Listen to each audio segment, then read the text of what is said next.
Welcome to the MLB Coast to Coast podcast, brought to you by thelines.com. Coming to you from the West Coast, Josh Lander, joined by my guy Mo Nawara in the Midwest. And we are looking at a Friday slate here with a bunch of games to choose from, mostly night games here for us. So we got plenty to look at, best bets and all that in this video for you guys. Make sure you are liked and subscribed to that page. We are bringing you these videos each and every weekday of this MLB regular season. And we do want you to head to thelines.com. Make sure you are checking out all the great written content from Mo and the game as we continue along with this MLB season.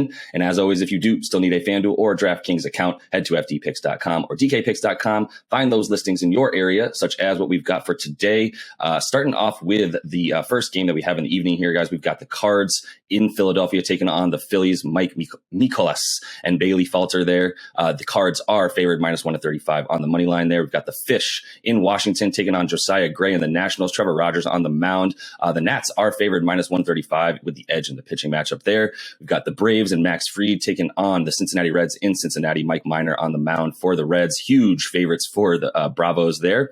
Brewers, Corbin Burns on the mound against the Pirates. Ronzi Contreras, big favorite there for Milwaukee with the edge on the mound as well. The Rangers are in New York taking on the Mets and Chris Bassett. Glenn Otto gets the start for the Rangers. Been struggling a lot lately. We will take a look at that one for you guys. We've got the Royals taking on the Tigers. No pitching matchup necessarily official on. I'm looking at DraftKings right now for that. So make sure you are staying tuned for who's going to be pitching in that matchup.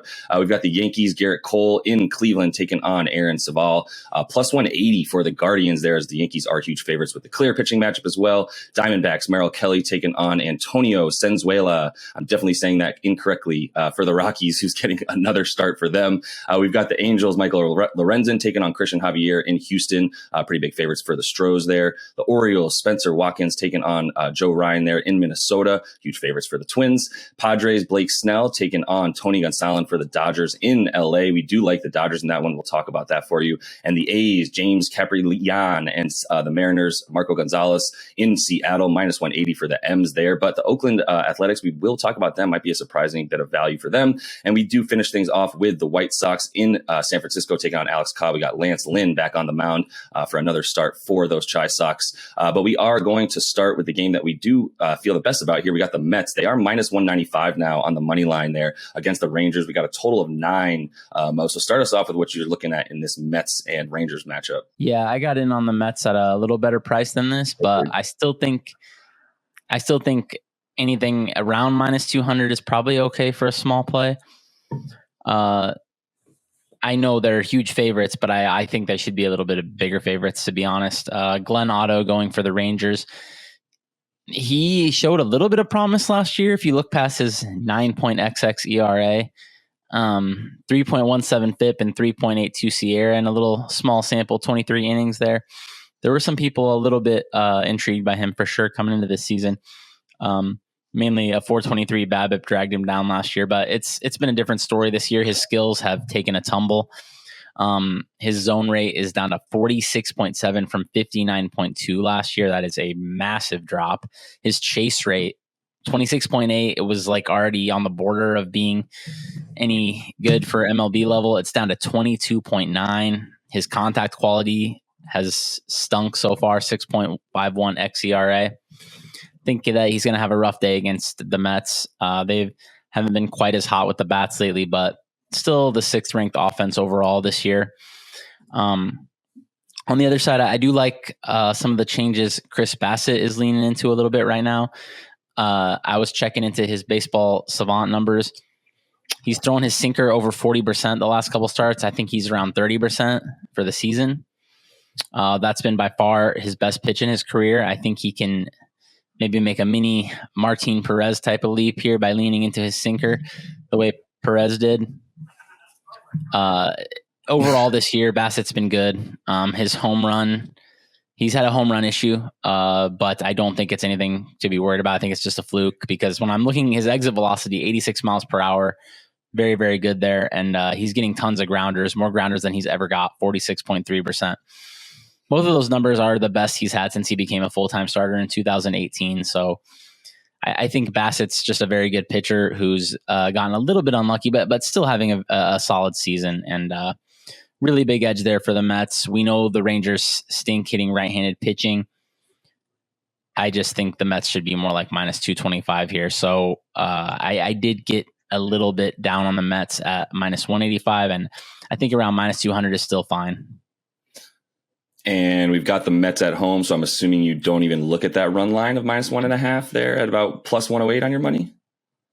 It's not something I'm like really looking at usually in that spot, but I would say against a pitcher like Otto, I don't mind it because the right tail of Mets runs, they could score 6, 7, 8, 9 runs here, and I wouldn't blink.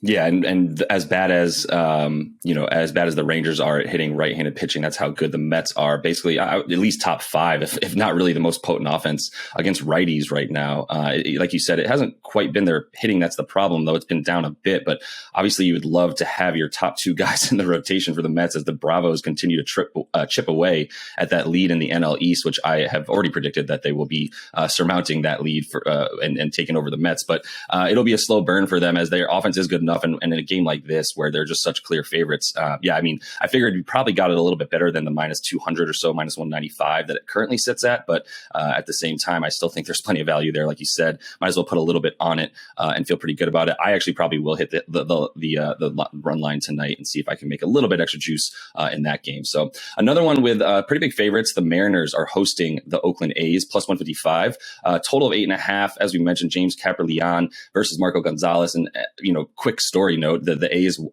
did get cleared yesterday to get their ballpark made with a couple of the zoning things that they were dealing with in the city of Oakland. So I don't know if that does anything for their morale. It's certainly not going to improve their lineup right now, but they are plus 155, and there might be a little bit of a value on them. So tell me what you're looking at in this one, Mo. Yeah, again, I got a really good number, but I'm still going to...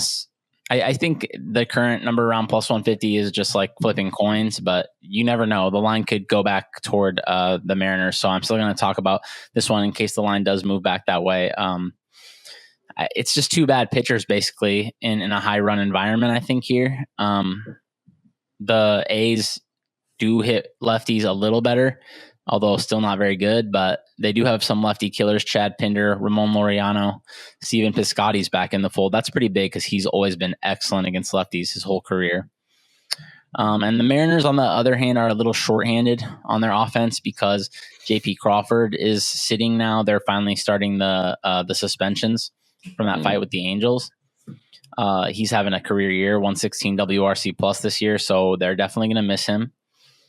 Especially given like some of the names replacing him. Dylan Moore, he's not very good. And yeah, when you look at the pitching, I know James Kaprielian's been bad, but he had a 4.22 Sierra in 21 starts last year. I think he's going to pitch better. Even if he doesn't and he just pitches to his projections, which are just a little better than replacement level. I mean, Marco Gonzalez hasn't been any better this year. Just look past his 3.31 ERA because there's nothing supporting it. The projections think there's barely a difference between these guys. And Marco has a 5.15 Sierra and an absolutely abysmal 22.3 called strike plus whiff rate. So he's really not able to get the baseball by anybody this year. Basically living off weak contact. It's not something you can rely on continuing, although I think Marco does have a true talent for some weak contact, but I just don't see him being that much better than Kaprielian right now. Honestly, given that all that, I don't know how bad over 8 can possibly be here.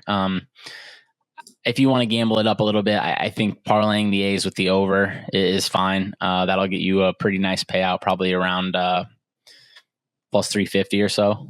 Yeah, no, I would see that. I could definitely see that, especially if you do feel good about the bats for Oakland. And it seems like kind of a coin flip in this one. I've hated betting the Mariners both ways this season. That just happens to be a personal issue for me, apparently, where I'm not taking them in the right spots. And Oakland, look, I mean, we've tried them already at a much higher value there as well, with even more juice on them. And I think right now, especially with everything you're saying about Marco Gonzalez, I would totally agree with you and follow you on that that one. I just have a personal issue with betting on the Mariners right now. So finishing things off, I know we find another interesting matchup here in our third game. We got the Pods in LA taking on the Doyers. Really, it's all about Blake Snell versus Tony Gonsolin. And I know that, Blake Snell is a former Cy Young winner, but he does not look like that right now. It's pretty much the ghost of Blake Snell. And that is what I'm assuming, combined with the fact that you have a potential Cy Young winner and future continuing All-Star and Tony Gonzalez on the mound for LA. I understand LA's lineup is a lot worse against lefties. Still, Blake Snell is probably bad enough for us to overcome that and put some money on the Dodgers at -170. So what are you looking at total in this game? That's what I'm hoping, basically, is I know that the Dodgers are not particularly good hitting lefties, and I've been fading them all year with lefties. I don't know if Blake Snell is the one, though.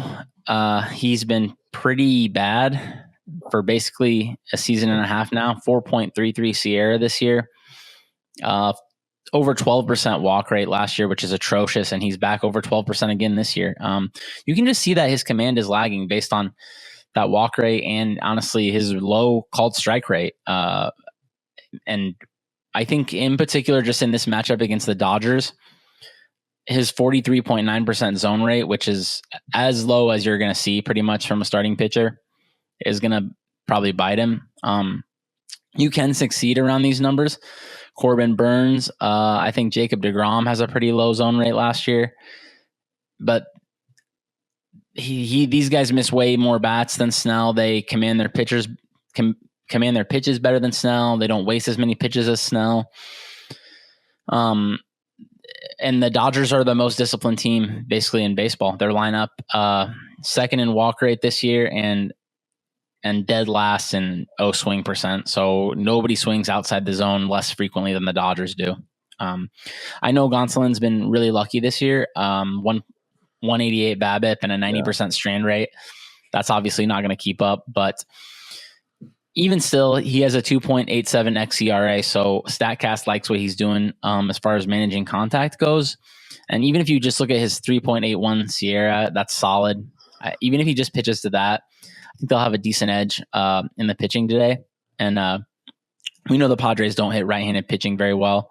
96 WRC plus this year, a little bit below the fold. They did get Manny Machado back, which helps them for sure, but it's still a decent edge for the Dodgers lineup wise. And I think pitching wise, I think it's pretty close as far as like where you can bet the Dodgers and where the line is right now.